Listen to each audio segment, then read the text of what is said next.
Saudara-saudari, Injil kita pada hari ini diambil dari Injil Lukas bab 1 ayat 57 sampai 66. Genaplah bulannya bagi Elisabet untuk bersalin, dan ia melahirkan seorang anak laki-laki. Ketika para tetangga serta sanak saudaranya mendengar bahwa Tuhan telah menunjukkan rahmat-Nya yang begitu besar kepada Elisabet, bersukacitalah mereka bersama-sama dengan dia. Maka datanglah mereka pada hari yang ke-8 untuk menyunatkan anak itu, dan mereka hendak menamai dia Zakaria menurut nama bapaknya. Tetapi Elisabet ibunya berkata, "Jangan, ia harus dinamai Yohanes." Kata mereka kepadanya, "Tidak ada di antara sanak saudaramu yang bernama demikian." Lalu mereka memberi syarat kepada bapaknya untuk bertanya, nama apa yang hendak diberikannya kepada anak itu. Zakaria meminta batu tulis, lalu menuliskan kata-kata ini, "Namanya adalah Yohanes." Dan mereka pun heran semuanya. Seketika itu juga terbukalah mulut Zakaria, dan terlepaslah ikatan lidahnya. Lalu ia berkata-kata dan memuji Allah. Maka ketakutanlah semua orang yang tinggal di sekitarnya, dan segala peristiwa itu menjadi buah tutur di seluruh pegunungan Yudea. Semua orang yang mendengarnya merenungkannya dan berkata, "Menjadi apakah anak ini nanti? Sebab tangan Tuhan menyertai dia." Demikianlah sabda Tuhan. Terpujilah Kristus.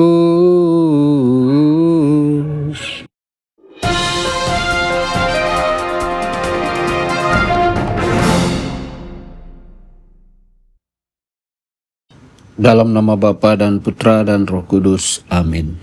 Saudara dan saudari terkasih dimanapun Anda berada, jumpa lagi dengan saya Romo Tedens dalam saluran Warta Kabar Sukacita. Semoga Anda semua dimanapun berada senantiasa dalam keadaan sehat dan bahagia. Saudara-saudari, dalam kisah kelahiran Yohanes Pembaptis, kita menemukan 3 pesan rohani, bahwa waktu Tuhan selalu sempurna, kesabaran dalam iman selalu berbuah, dan hidup beriman menuntun kita pada kekaguman dan harapan yang terus menyala. 3 pesan ini tidak hanya tampak dalam hidup Zakaria dan Elisabet, tetapi juga menjadi pelajaran yang relevan bagi perjalanan iman kita hari ini. Elisabet yang sudah lanjut usia dan dulunya mandul melahirkan seorang anak, sebuah mujizat yang menjadi buah pembicaraan seluruh kampung. Tuhan memakai momen ini untuk menunjukkan bahwa tidak ada yang mustahil baginya. Bahkan waktu sunat Yohanes pada hari ke-8, yang ternyata terbukti secara ilmiah sebagai hari ketika darah bayi berada pada puncak kemampuan pembekuan, mengungkapkan bahwa tidak ada detail kehidupan yang luput dari perhatian Allah. Terkadang kita merasa Tuhan terlambat atau seolah-olah ia lupa akan kita. Namun kisah ini menegaskan, Allah yang menyiapkan setiap detail kelahiran Yohanes juga memperhatikan setiap detail dalam hidup kita. Ketika kita merasa dilupakan, justru saat itulah Allah sedang bekerja dalam diam, menyiapkan sesuatu yang pada waktunya akan disingkapkan. Saudara-saudari, Zakaria adalah seorang imam yang berdoa bertahun-tahun memohon seorang anak. Ketika malaikat Gabriel datang membawa jawaban atas doanya, Zakaria meragukannya. Akibatnya ia menjadi bisu. Namun masa kebisuan ini bukan hukuman yang kejam, melainkan masa pertumbuhan iman. Tuhan sedang menanam dan mematangkan benih iman dalam dirinya. Dan ketika akhirnya Zakaria dapat berbicara kembali, kata-kata pertamanya bukanlah keluhan, bukanlah amarah, bukan kebingungan, tetapi pujian kepada Allah. Terkadang Tuhan membiarkan kita dalam masa hening, masa ketika kita merasa tersingkir atau tidak dipakai, bukan untuk menghukum, tetapi untuk menumbuhkan iman kita, agar kita siap digunakan bagi karyanya yang lebih besar. Saudara-saudari, bersabarlah dengan diri kita sendiri. Tuhan belum selesai berkarya dalam hidup kita. Ketika Elisabet mengandung di usia tua, ketika Zakaria yang tadinya bisu kembali berbicara, seluruh kampung dipenuhi rasa heran dan kagum. Mereka bertanya-tanya, apa yang akan Tuhan lakukan selanjutnya? Siapakah anak ini nantinya?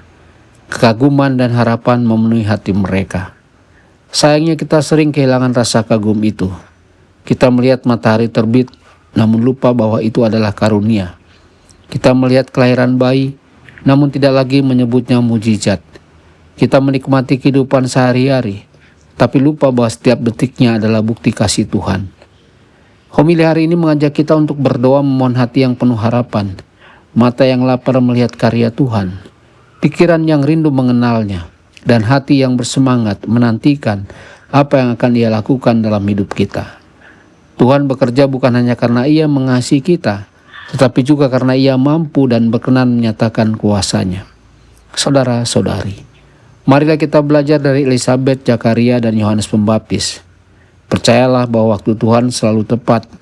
Bersabarlah sebab doa yang tulus dan setia tidak pernah sia-sia. Peliharalah hati yang penuh harapan, agar kita tidak kehilangan kepekaan terhadap mujizat-mujizat kecil dalam hidup kita. Semoga Tuhan yang setia memimpin kita, memahami rencananya, dan melihat karyanya dalam segala hal. Tuhan Yesus memberkati Anda semua. Sabda Allah adalah kebenaran. Sabda Allah adalah kehidupan. Mari kita mencintainya, mari kita menghayatinya. Ya Tuhan yang ku muliakan, sabdamu angkat resahku.